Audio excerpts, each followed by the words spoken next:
Where I'm standing right now is the borderline for 3 congressional districts that extend well beyond the Austin area. Lloyd Doggett district goes all the way down to San Antonio. I'll also show you some ice over here on surfaces that are a little bit closer to the road here. That's a frozen solid piece of ice right here. If you're suspicious of a profile on a dating app, take a screenshot of that profile, then reverse image search that on Google. The primetime address will be live streamed across the state, which may be a way Governor Abbott puts a little bit more weight. But elections officials and advocates are blaming the law for sending tens of thousands of mail-in ballots to the trash. It was intense. Yeah, I'm looking at, like, you have cracked windows here. This window over back here, we'll have Teddy go ahead and show what it looks like over here. All of this is cracked open. You can see some charring over there. That happened when a couple protesters did light a flag on fire. Shortly after that, however, that's when protesters crossed the I-35 service road. They marched up this ramp to get onto I-35. Take a look at this building over here. I'm told it's an office building. I mean, the entire roof and the side of the second floor was just ripped off. You can see people are starting to clean up, salvage some personal possessions out of there. Even though she was running here on this roadway where there are many homes, she just disappeared, leaving behind so many questions. Instead, they're staying indoors to be in the air conditioning and maybe even just sitting around watching TV, which can lead to seasonal depression. I actually want to go ahead and send it back to that mass cam shot so you can see that divot where that explosion happened. See more evidence of these ice storms. I mean, just look at this. This tropical tree looks more like Jack Nicholson from The Shining. It's just frozen solid. Many homes look just like this. Neighbors are doing everything they can. Mosquito dunks like this, just throw them into the water. After feeding hundreds of people at their annual Thanksgiving giveaway day, the Kingsland Sharing the Harvest food pantry is almost out of food. They're waiting on a new shipment of food. The gas is trapped in the soil. I want to show you what it looked like then. You could see it was clogged with bicycles, boxes, other personal possessions, but today it's completely cleaned out. The most recent polls had them up about only 5 points. If you take away the context that Texas is such a stronghold for Republicans, that's not really a neck and neck race in most cases. However, you have to consider that in 2014, Cornyn won his race by almost 30 points. Well, the FBI released a statement earlier expressing concern over the possibility of copycats in the wake of this shooting, as well as the one up in Dayton, Ohio. They're really urging everyone at home, if you see anything suspicious, to go ahead and report that. Meanwhile, back here on scene, this memorial in front of the entrance of the Walmart parking lot has grown significantly. This week, a jury convicted Guy Reffitt, a Texan, and the first insurrectionist to stand trial on all 5 counts of which he was charged. A Round Rock man who went to Washington, D.C. to participate with him played a critical role in the trial, testifying against him. That witness granted CBS Austin his first interview. CBS Austin's Christian Flores joins us live with this exclusive report. Christian, the man who testified could have faced charges of his own. Yeah, that's right. Round Rock man Rocky Hardy took a partial immunity deal. That means he cannot be charged for the information he provided to authorities about Guy Reffitt, but can be charged later if investigations uncover new crimes he did not mention. When I asked him why he spoke to us, he said he wanted his side of the story told, both his participation in the insurrection and why he testified.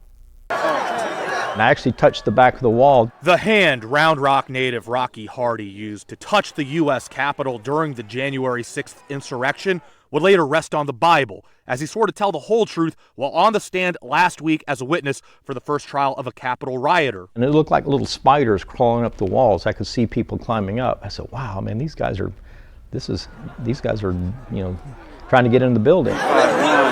The now convicted insurrectionist is Guy Reffitt, who drove to Washington, D.C. with Hardy. CBS News correspondent Scott McFarlane, who covered the trial, says Hardy's testimony was important in proving Reffitt was armed. That witness said unequivocally that he and Reffitt brought guns and zip tie handcuffs to the Capitol January 6th. And Reffitt was accused of having his gun on his hip as he charged at police, as he led the mob, or as the prosecutors say, lit the fire that day. Why did you bring those? What was your intention behind bringing those? And we were concerned for our safety. And we're concerned for the safety of other people around us. So we said, we actually used the term, it's better to be judged by a jury of 12 than carried by 6. Well, you mentioned obviously bringing, the guns and the zip ties as almost a defensive measure in case you saw violence break out. Yeah. I mean, did you just not, because I know a number of police officers were assaulted there. was that not a situation? We're not going to go out there and play Army or something. I mean, that would be stupid. As rioters breached the walls, House Speaker Nancy Pelosi became the target of threats. You had a number of people who've been either accused or charged when talking about making threats about Nancy Pelosi. Was that something that came up in the car ride? People talk stuff all the time. They don't go out and do it. But we're in the car driving, and he said, yeah, we're going to have to drag those people out. Those people being the congressmen and congresswomen and senators? Yeah, the people who were up there, such as Pelosi. He said, yeah, we're going to drag them down. And then I don't remember exactly what was said, but I had this visual picture. You know, she's coming down, being dragged down the stairs, and her head's hitting each step, going boom, boom, boom, boom, boom. And, you know, we joked about that. Were you worried that that was a possibility that was going to happen? I never thought anybody would ever get into the Capitol building. Hardy mentioned this story in his testimony. Authorities have charged more than 750 Capitol rioters. This first conviction, however, is pivotal because it sends a message. Guy Reffitt of Texas was the pivotal part of this prosecution and this investigation, the first defendant to go on trial, the real canary in the coal mine for the hundreds more defendants still to come. Do you regret at all testifying? Are you afraid of any retaliation? I take full responsibility for what I did, okay?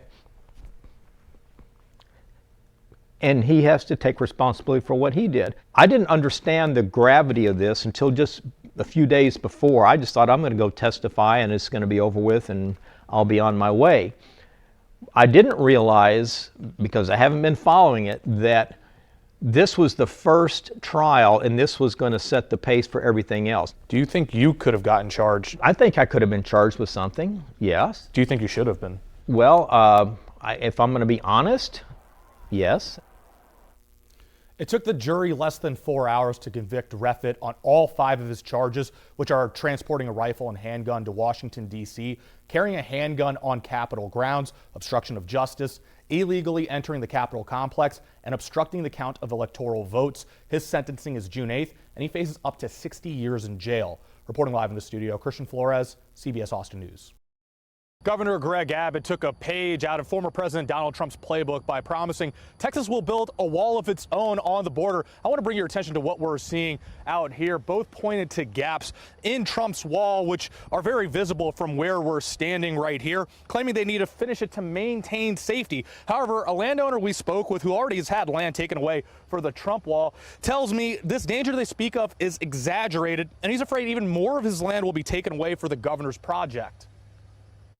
That's right there, no lights or anything. Jose Cavazos is pointing to his family's property just beyond these orange barriers where former President Donald Trump's unfinished wall on the Mexico border now stands. His family has owned land here in South Texas along the Rio Grande River for decades, though it has shrunk in recent years after the government took some for this wall. So far they've taken 6.5 acres. Cavazos worries it could be worse after Governor Greg Abbott announced earlier this month Texas will build its own wall. There's always that in the back of my mind that they might decide to do more things out there. On Wednesday, Abbott and Trump toured the unfinished wall in South Texas after a briefing. They have criticized President Joe Biden for the spike in border crossings this year after he ceased construction of Trump's wall in his first day in office. You see, an unfinished border.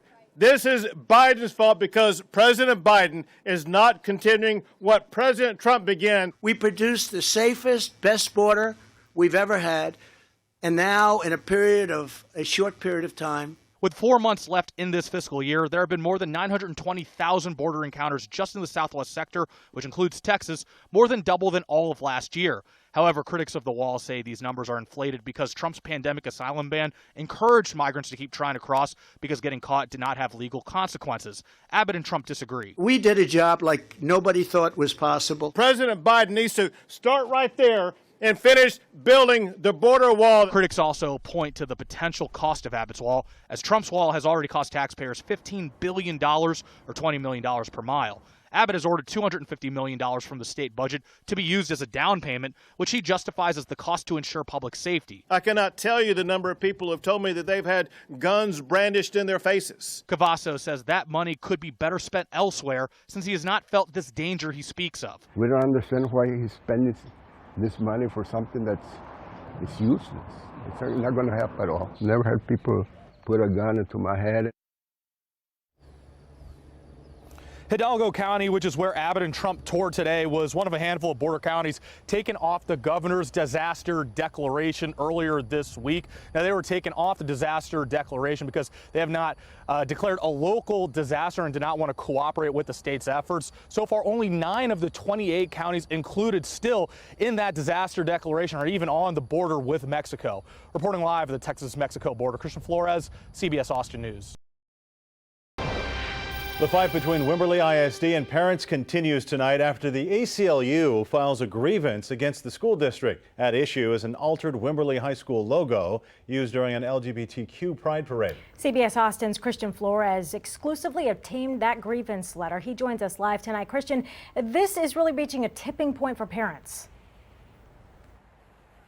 The reason for this grievance is because Wimberley ISD has not yet retracted the letter sent home to all parents back in December, warning them to take down images of the altered logo or else face legal consequences, even though the district has allowed certain local businesses in this city to use the high school logo for commercial purposes. Lawyers with the ACLU say this is an intimidation tactic and a violation of the First Amendment.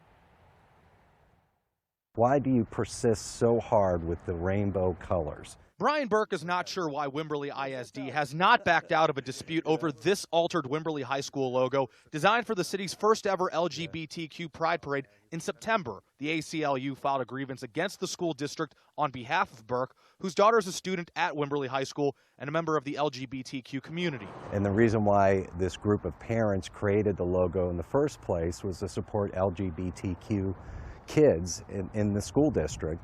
And that's it. There was no profit being made from it. This grievance is in response to a letter Wimberley ISD sent to all parents in December, informing them they have trademarked the logo and will send out cease and desist letters to anyone who does not take down images of the altered logo on social media or elsewhere.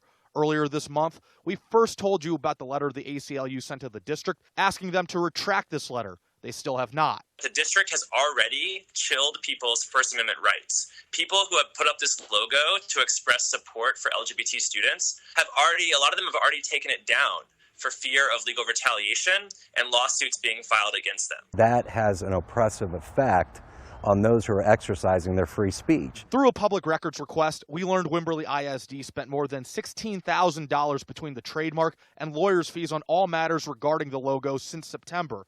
We have repeatedly asked for an interview with Superintendent Dwayne York, but in each update to this story, he said he was not available. I even emailed him questions more than a week ago, but have not received answers to those questions, with York's lawyers worried about violating the Family Educational Rights and Privacy Act.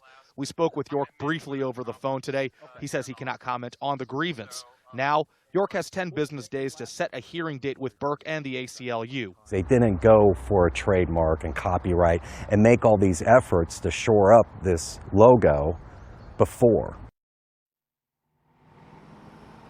If this still is not resolved after a hearing with the superintendent, the ACLU plans to file an appeal to get a hearing with the school board. They may or may not take action on this. Reporting live in Wimberley, Christian Flores, CBS Austin News.